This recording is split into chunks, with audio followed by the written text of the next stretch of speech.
back your homes, or restore your dead to life. But perhaps I can give you justice in the name of our king.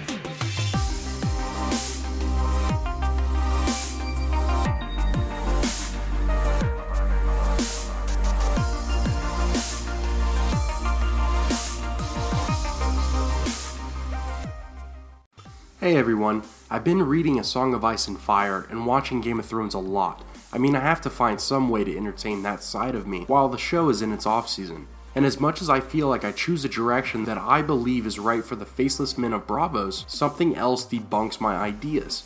Is it just me, or do you feel like we haven't seen the end of Jaqen H'ghar and or the other faceless assassins in the story? The craziest thing is to watch the show back and wonder if the side characters, or even main characters at times, are actually not the person you think it is.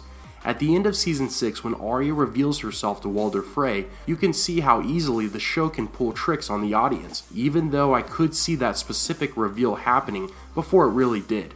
I think we all knew the Frey pie thing was a lock when we saw how much Lannister and Frey subject matter was in that episode. Now, I've made Jaqen H'ghar videos in the past about particular theories surrounding his fraternity of assassins, but today I'm going to attempt to plant a seed in your mind that the Faceless Men will be one of the most important plots of the whole story. Jaqen H'ghar is the Faceless Man that we meet in Season 2. He was a prisoner from King's Landing going to the Night's Watch when Arya meets him. Long story short, she helps him, he helps her, and eventually leaves her with a coin that would gain her travel to Braavos and a ticket to the House of Black and White. Right away, we see that he really seems to care and look after Arya. And then in Season 6, he helps her train to become more like him, serving the many-faced god. After too many personal battles with the Waif, she has to kill her female foe and threatens Jaqen, telling him she is leaving and basically to screw off. He is surprisingly happy and says that she is finally no one. This part really got me. Arya has been doing her best to become no one, yet the more she tried, the worse she was punished.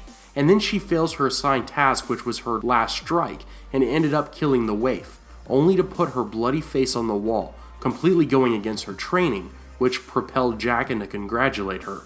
Seems weird to me. I don't know about you. But then you have to remember this all happened soon after Arya is viciously stabbed nearly to death by the Waif. Oh, and then even before that, she was prancing around Braavos looking for a ride back to Westeros. The problem with that was a very competent assassin was after her, and it's not like Arya was completely unaware. For someone who had spent her whole life after her family's deaths, incognito and in disguise, just so happens to publicly walk around the city without a care in the world? I don't think so. It seemed like for whatever reason, it was set up to look like that, making it quite simple for the Waif to spot Arya. Some people say that the Arya we see negotiating a ship cabin and in the markets was not the Arya we know and love. Some say it could have been Jaqen acting like Arya just to test the Waif. I'm still not convinced I can show any true evidence of that because the real Arya is not dead, presumably at least. I mean, with all the face switching in Season 5 after Arya kills Sir Meryn Trant and we see the dead Jaqen body reveal Arya's face, I'm kind of confused if the Faceless Man can take the face of a living person. I wouldn't think so if I had to use my best judgment, given the huge haul of faces from dead people and all that, but we do definitely see Arya's face on dead Jaqen's body. Even though Jaqen is no one and the Waif is no one, and I guess everyone seems to be no one around there, I just can't figure it out. But let's say, for the love of the many-faced god, Faceless Men have the ability to use their magic to replicate a living person.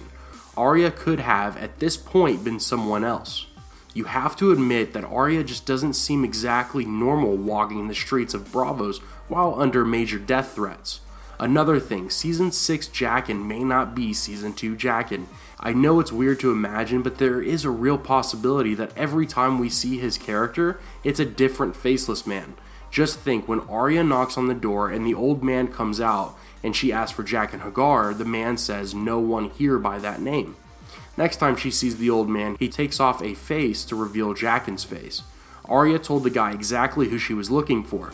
The Faceless Man could have gone right back into the House of Black and White and then grabbed the Jaqen face off of the wall. Now that I ranted a little bit about the oddness of the Faceless Men as a whole, I kind of want to talk about the bigger picture. In the books, Jaqen H'ghar has a moment where he changes his face and appearance into a quite unique look. In the prologue of a different book, a novice maester studying at the Citadel is approached by an alchemist, bearing nearly an identical appearance to the man that Jaqen transforms himself into. The alchemist tells the novice maester, whose name is Pate, that if he steals this key from an archmaester, the alchemist will give him a gold dragon coin in return. Pate does indeed steal the key, and then when he goes to trade with the alchemist, he suddenly falls to the ground and dies. Later in a different book, Samuel Tarly makes it to the Citadel and speaks with Archmaester Marwyn, where he meets a very strange novice maester in the Archmaester's chambers. He introduces himself as Pate.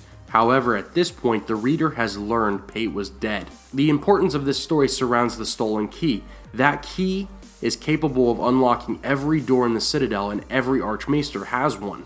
Pate, or who we believe to be Jaqen, has the key and access to many important documents, including a sole surviving copy of a book called Blood and Fire, or also called The Death of Dragons.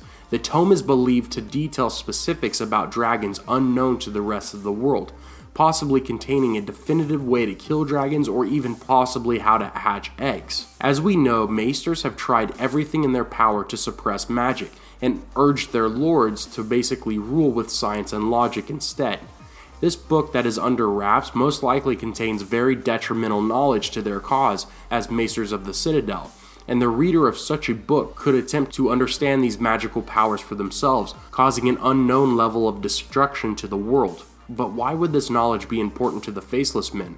Well, it is a very popular belief that Euron Greyjoy paid the Faceless Men to kill his brother Balon in trade for a dragon egg that Euron had found in his maritime journeys. If the Faceless Men had a dragon egg, then unlocking the secrets told in this ancient book would probably be a first priority.